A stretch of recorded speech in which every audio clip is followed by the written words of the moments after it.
आजही 1970 1980च्या दरम्यान जन्मलेल्या त्या पिढीची 40शी 50शीतली 60तली मोठी लोकसंख्या या समाजात वावरते आहे अजूनही. हीच ती पिढी आहे जी या समाजाला किंवा या समाजातली जी काही नैतिकता आहे ती टिकवून ठेवून आहे, धरून आहे. अन्यथा आज आपल्या देशाचा, राज्याचा आणि तुमच्या शहराचा राहणबाजार झालेला बघायला मिळाला असेल.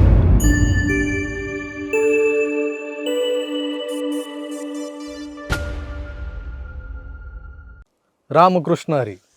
आज आषाढी एकादशी. खरं तर देवशयनी एकादशी असं या एकादशीचं नामाभिधान आहे, पण आम्ही बहुजन आपलं आषाढी एकादशीच म्हणत आलो आहे आजवर या दिवसाला.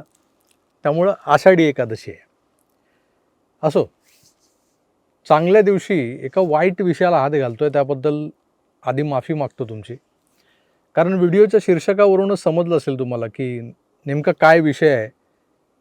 जेनझी 1997 ते 2012च्या दरम्यान जन्मलेल्या एका पिढीला आपण जेनझी म्हणतो असं गुगलवर लिहिलं आहे. मी नाही मानत. या पिढीनं जे विश्व पाहिलं आहे ते सगळं आभासी विश्व आहे, म्हणजे सोशल मीडियाचं विश्व. कोणी असंही म्हणेल की यात वावगं काय, वावगं काहीच नाही, आणि जे वावगं आहे ते सहजासहजी कोणाला दिसणारही नाही, दिसत नाही. कारण आपल्या सभोवतालचं जग जे आहे ते अशाच स्वरूपात दिसतं आपल्याला.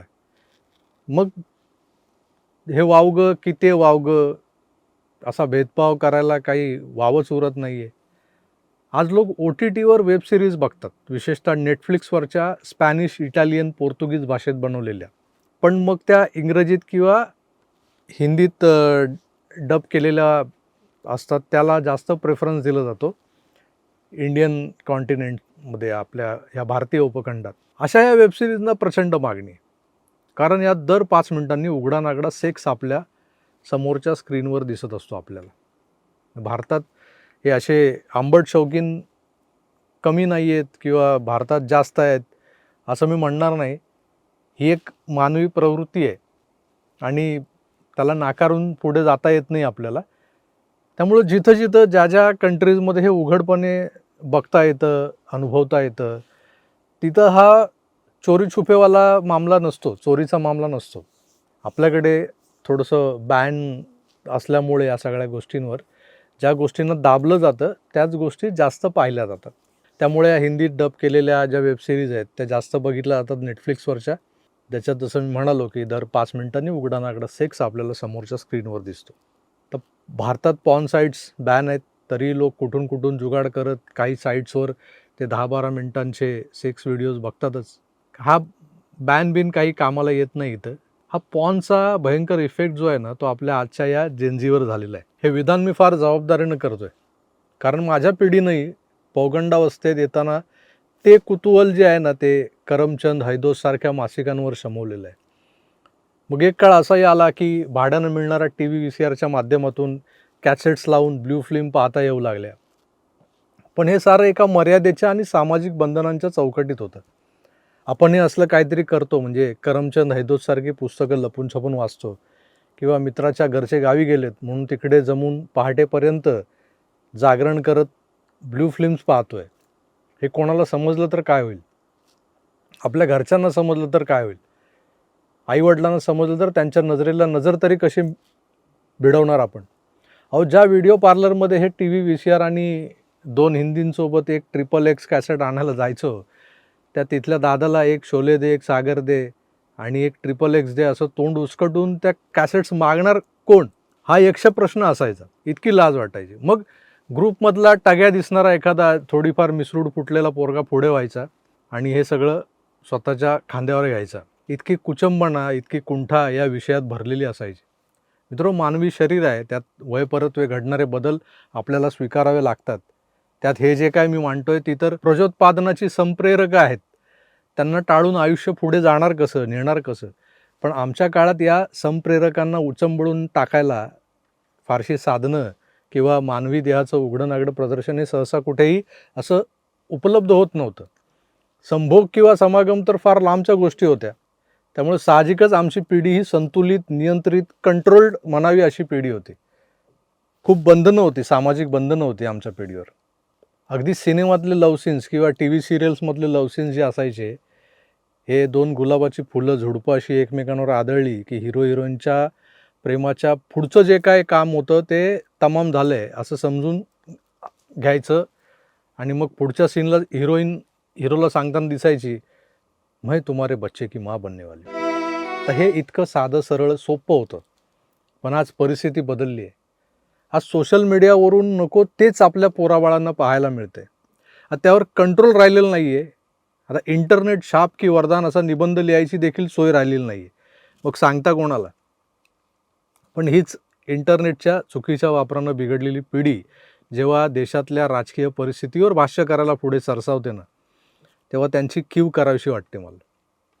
नीटचे पेपर फुटले, त्यामुळे काही पोरांनी आत्महत्या केल्या, त्यांच्याप्रती सहवेदना जरूर असाव्यात. पण देशाच्या राजकीय व्यवस्थेवर टीका करताना, पंतप्रधानांवर टीका करताना आपण कोण आहोत? आपली लायकी काय? आपली कुवत काय? आपण कुठे राहतो? आपले आईबाप काय कमवतात, किती कमवतात, आपल्याला कसं म्हणजे आपलं पालन पोषण नेमकं कसं झालं आहे आणि आपण जे काही करतोय ते नेमकं कशासाठी याचा विचार करायला हवा या सो कॉल्ड जेनझीनं. मी काल एक क्लिप पाहिली इंस्टाग्रामवरची. हे जे इंस्टाग्राम आहे ना, हे एक असं भयंकर खतरनाक प्लॅटफॉर्म आहे की त्या चायनीज टिकटॉकपेक्षा सगळ्यात आधी त्या इंस्टाग्रामला का नाही बॅन केलं सरकारनं, असा मला प्रश्न पडतो आता. यावरून जो कंटेंट आपल्या समोर येतो तो कसा आहे?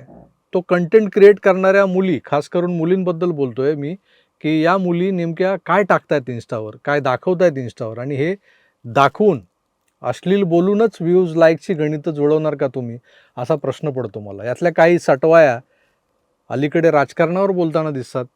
ऐका. के अंदर से उठ जाओ भाई, उठ जाओ प्लीज, हम भीख मांग रहे भाई, उठ जाओ, निकल जाओ, इस लौटे के नीचे से निकल जाओ बोल के, और जो वो घुसा हुआ है मेलोडी की दूध के अंदर, निकल जाओ उसके बाहर से बहन के. आता ही अजून एक ऐका.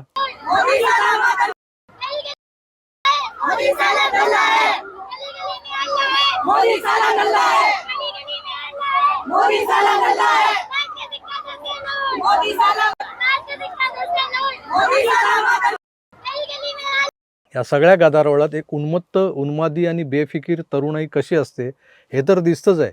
पण तुम्हाला सांगतो, आमच्या तरुणपणी वयाच्या अगदी विशीतही खाकी वर्दीतला साधा हवालदार समोरून येताना दिसला तरी आम्ही पोरं रस्ता बदलायचो. पोरं पोलिसाला म्हणून चपापून जायचो.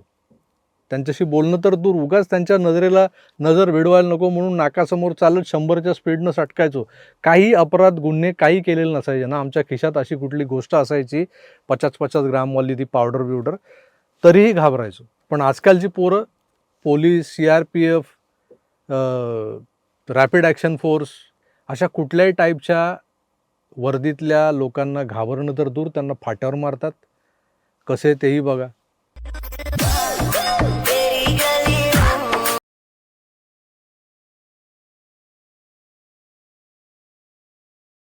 हे सगळं सुरू आहे सोशल मीडियावर व्हायरल होण्यासाठी. हे सगळं सुरू आहे आणि यात वाद नाही. हगलं मुतलं सगळं सोशल मीडियावर टाकत सुटलं की त्याला डेली व्लॉग्स असं नाव दिलं जातं. आणि झोपेतून उठलेली अर्धवट नागडी चड्डीतली पोरगी, जिच्या छातीवरचं ओझं हे किती जास्त आहे, जितकं स्पष्ट दिसेल तितके व्ह्यूज जास्त येतात. त्या सकाळच्या प्रातर्विधीच्या ब्लॉगला एवढे व्ह्यूज मिळतात. दात घासण्यापासून पुढे सगळं दाखवलं जातं. मग मेकअप करून कुठल्या अन्नाच्या गाडीवरचा 20 रुपयेवाला मेंदू वडा, सांबार, चटणी खायला ही बया जाते, तेही लोक मिटक्या मारत बघतात. आणि हे दाखवताना आपल्या छातीवरचा ऐवज, आपल्या मांड्यांमधून निर्माण झालेली खोल दरी ही मुद्दाम कशी दिसेल हे पाहिलं जातं. आणि मग व्ह्यूज ही व्ह्यूज. आता हे सगळं त्या व्ह्यूजच्या भोवती फिरते. लाईकसोबत कमेंट्सही कमाल असतात. तुम्ही वाचलाच असतील, मी त्या इथं सांगून काही लॉजिक नाही तुम्हाला, त्या सांगण्याच्या लायकीच्या पण नसतात. अहो, या सोशल मीडियावर उत्तर भारतातल्या काही हलकट बायका आपल्या बाळांना स्तनपान करतानाचे व्हिडिओ दाखवून लाखो रुपये कमवत. घरातली कामं, घरकाम करण्याच्या बहाण्यानं, पोळ्या लाटण्याच्या बहाण्यानं लटकणाऱ्या छात्या दाखवतात. मला विचारायचं आहे या सरकारला, तुमचं काहीच कसं नियंत्रण नाही आहे हलकट लोकांवर? कारण हे सगळं पाहूनच हे भेन के लवडे जे आहेत ना ते भयकलेत. आता हा शब्द भेन के लवडे कसला भयंकर शब्द आहे ना, काय अर्थ आहे नेमकं मला माहीत नाही. पण आंदोलनात सामील एका नीटच्या स्टुडंटच्या आईच्या तोंडी हा शब्द आहे बघा. सॉरी, ऐका.